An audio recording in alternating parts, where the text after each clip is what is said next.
this was a fucking insane round of 32 games that went on. So we start off with PSG and Brest. Fucking PSG destroyed and molested Brest. Like, it was insane.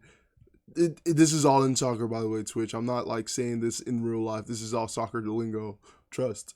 Um, fucking the first leg was calm. It was mild.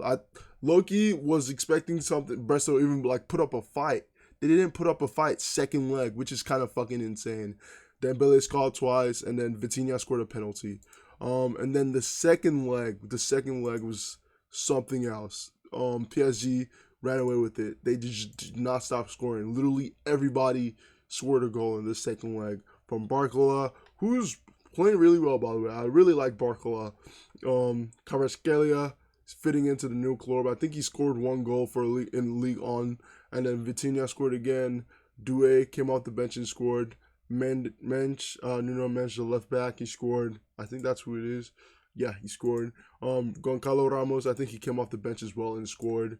And then I don't know who this is. I think he's what's it called? Academy graduate, it looks like. He came off the bench as well and scored. I don't know if he actually started. Yeah, he came off the bench and scored as well. Ruiz balled out. He got like 2 assists. And then, fucking Barcola, bro. Barcola is he's insane. I like Barcola. I think he's one of the most exciting prospects to come out of PSG's academy, and I'm really looking forward to what he does within the future, bro. So far this season he's been popping off, but I mean you can argue, oh, it's the Farmers League, so anybody can pop off there. But Barcola, I think he's hit. I think he's the real deal. I don't like when academy graduates leave their home club, the club that they were developed in. I think they usually struggle to do what they do in another club if they leave. So I think like PSG is his home, and I think he should stay with PSG. But that's just my opinion. Let's go on to the next game. It was against Atalanta and Club Brugge, which was really surprising. I think this was like the only upsets within this whole like Actually, wait, there was another upset. It was Juve and PSV Eindhoven. But Club Brugge like played good football. They came in and they finished their shots. Okay, I think I clicked on something wrong here. They came in, they finished their shots. They were very clinical. They were more clinical than Atalanta, and they got the wins. So that's all that matters. I know I said Atalanta wrong, or weird, but I mean, who fucking cares? I don't even know anybody on fucking Club Brugge's team, but I mean, just be careful about Club Brugge, man. Like, they have a lot of Champions League experience. I know Atalanta is just like a new team that started getting that Champions League experience. They won the Europa League last year, and I mean, they're trying to build on from there, but they were stopped by Club Brugge. So I mean, there's obviously some regrouping they need to do. So Club Brugge have a lot of Champions League experience. They've played a lot of tough teams. I think they're going on. Who are they going on to play? They're going on to play Aston Villa. I think Aston Villa is gonna like win this match easy. This is going to be an easy match for Aston Villa. I predict like a 3-2 on aggregate. I think that's going to be the scoreline. So 3-2 on aggregate. For this game, I think PSG is going to give Liverpool a hard time. So 2-0. I think that's going to be the scoreline. 2-0. 2-0 on aggregate. And then for this Man City Real Madrid match, Man City was just outclassed. I'm not going to lie. Man City did not stand a chance whatsoever. Haaland played good the first game, and he also played good the second game, but he's just not getting any service. So Haaland needs more service. They need to give some more through balls. De Bruyne needs to start playing like he's back in 2019 again and give some more balls to fucking Haaland. Pause. That sounded really weird, but Mbappe is starting to find his form. All right, we're back. I just went to go grab my food. But what was I saying? I was saying something about Mbappe finding his form, and then Diaz, Man City graduate. It was a bittersweet moment to score against Man City, but he, celebrated respectfully, which is also really good. Jude Bellingham is the key for this Real Madrid side. I think he's really implemental in like whatever Real Madrid has going on. So they need to do whatever they can to make him happy, and then the whole team kind of just follows along, I think. Mbappe found his form, and we saw that in the second leg where he scored a hat trick.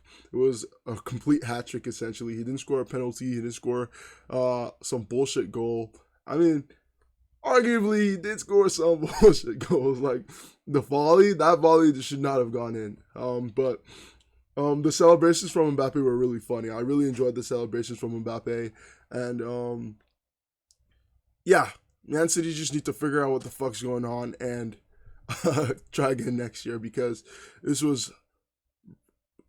there was no competition whatsoever. Like, usually whenever I watch Man City, I'm always like on edge because I don't know how good they're gonna play. They usually play so good, and for them to just come in and just like fucking shit the bed, it was insane. That was so bad. Like, actually, that was bad. Um, and then on to the next game. So Real Madrid face off with Atletico Madrid. I'm not gonna lie. I'm not gonna lie. I don't know how this is gonna play out. Like, looks like Real Madrid is the superior side, but Atletico looks really strong. Like, they have a lot of good players. Griezmann is on form. Alvarez is on form. Fucking, they can bring in Sorlot too if they really need somebody to slot in or head the ball or something like that. Literally, defensively, they're playing really solid as well. So I don't know, man. I think this is going to be a really interesting match. I'm kind of just rooting for Madrid because they are more of a Champions League proven side, and I don't think Atletico has any Champions Leagues to their name. This game was really surprising. I expected a win from, what's it called, Juventus, but I mean, PSV had other plans. They said otherwise, and I mean, first leg Juventus looked solid. They looked like they were going to sweep this under the rug. But then second leg came around, and then what's it called? Second leg came around and PSV like decimated Juventus. Also, even Perisic, underrated as fuck. He is one of the most underrated ballers of our generation, essentially. So, I mean, I just wanted to shout that out. But now PSV go on to face Arsenal, and I think Arsenal's gonna win this. It's going to be the same thing as well because I think PSV scores a lot of goals. So I think Arsenal's going to win this, but PSV is going to give them a fight. So I'm thinking maybe like a 3-1 to Arsenal. 3-1 to Arsenal. That's what I'm thinking. I'm not going to bet on this, bro. The parlay is just going to get so fucked up. I'm not going to lie. But the Monaco versus Benfica game, I mean, I'm not really expecting much from Monaco. I think they're still like in this weird place where they're still rebuilding their team. So I can't really expect that much from them because they're not there yet. Quality-wise, they're not there yet. It looked like they put up a fight the second leg, though. It looked like Benfica was about to let everything slip. But, I mean the goal they scored in the last game kind of carried them to the other rounds of games. Fuck, I cannot think. I cannot formulate sentences. Where's Barcelona at? Okay, Barcelona does not have to play. So, I was trying to remember why they didn't have to play. I can't remember now, but yeah. Borussia Dortmund. Low-key, there's just so much aura for Borussia Dortmund in the Champions League. They're not really doing good domestically in the Bundesliga, but in the Champions League, like, they're a Champions League team. Can we just admit that Borussia Dortmund is a Champions League team? They were playing really good. They got to the final last year. They took care of Sporting like it was nothing. I think they're going to beat Lille. I'm not going to lie. I think Lille doesn't stand a chance here. So it's going to be like a 4-0 ass whooping. This game was really close for my liking. I did not like how close this game was. First leg, Bayern Munich played against Celtic, and it was still really close. Olise and Kane ended up scoring in that game. Kane, solid striker, but he's really slow. I don't think they need a slow striker right now. I think they need a pacey, tall, they need like a Rasmus Højlund type striker. I think that's what they need for their offense. That's a hot take, by the way. I know it's a hot take, but I swear to God, if Bayern Munich signs Rasmus Højlund, it's gonna be like Haaland 2.0. I promise you, that's what it's gonna be like. This game was so tight. Like that goal that Celtics scored. Hold on, let me pull up the lineup. It was because of where's this guy at? It was because where's the? It's because of this guy right here. This guy assisted that goal, and he just kept running. He did not stop running, and this is something I really like from Asian players. And it's not like meant to be like a stereotype or anything, but they're really hardworking players, and they're trying to prove. I think it's just like a chip on their shoulder. They're trying to prove to the rest of Europe that we're balling over in Asia too. And so this motherfucker did not stop running. Played the played a good pass, but it didn't get there. And Kim Min Jae, he cannot catch a break. He slid the ball towards the feet of this guy right here, and he just finished. He finished the goal. Or scored the goal. Sorry, I can't speak English. And then Kasper Schmeichel. Kasper Schmeichel played a solid game against Bayern Munich that second leg. He had 9 saves. That is insane. Can we just like acknowledge how insane that is? 9 saves. That's fucking crazy, dude. But Bayern Munich against Bayern Leverkusen. I'm not gonna lie. I fancy Bayern Leverkusen more than Bayern Munich. I think Bayern Leverkusen is gonna walk away with that game right there.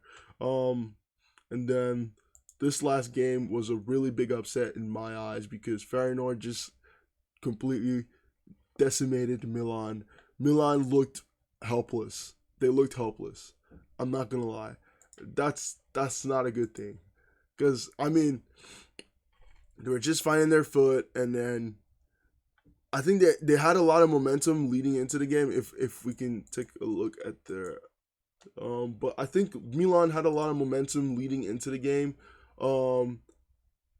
Yeah, they had just beat Roma. They beat Sassuolo. Is that Sassuolo? Empoli. They beat Empoli, and then they lost to Feyenoord, which is bad. But I was expecting them to clean their act together whenever they went back, and they went back to the San Siro and drew against Feyenoord, which was not enough to take them to the next stage of the Champions League. But yeah, I think I'm expecting more from Milan next year. Feyenoord against Inter Milan. I think Inter's gonna walk away with this one. I think it's gonna be a tough battle, but Inter's gonna walk away with it. So I'm predicting a 3. I don't know what I said earlier. But I said that I think PSG is going to give Liverpool more of a fight than we expect. So I'm predicting like a 3-1 win for Liverpool. Aston Villa is going to clean Club Brugge. So 4-0. Real Madrid against Atletico Madrid. I'm thinking that Real Madrid is going to be low-key, I think it's going to be 1-0.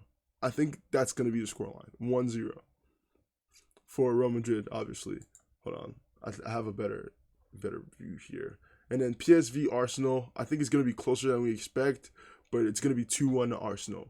Benfica versus Barcelona. This game is the one that I'm really excited for the most. And I think that Barcelona is just going to have to be on their A game because they cannot let whatever happened in that playoff match happen again, especially since it's over 2 legs. They cannot crumble, in the course of 2 legs. So Barcelona has to be on their A game or else it's not going to be good, essentially. Borussia Dortmund is going to make light work of Lille, except if Jonathan David wants to step up and destroy them. Also, I think Jonathan David should move to Borussia Dortmund. I think that should be the place he moves to. Even though Guirassy on form, I think they need a younger player, and Jonathan David might be that player. Bayern Munich versus Leverkusen. I think Leverkusen is going to beat Bayern Munich 3-2. I think that's what's going to be the scoreline. And then I think this is going to be 3-1 as well. So those are my predictions for the next round of 16. Let me know what you think.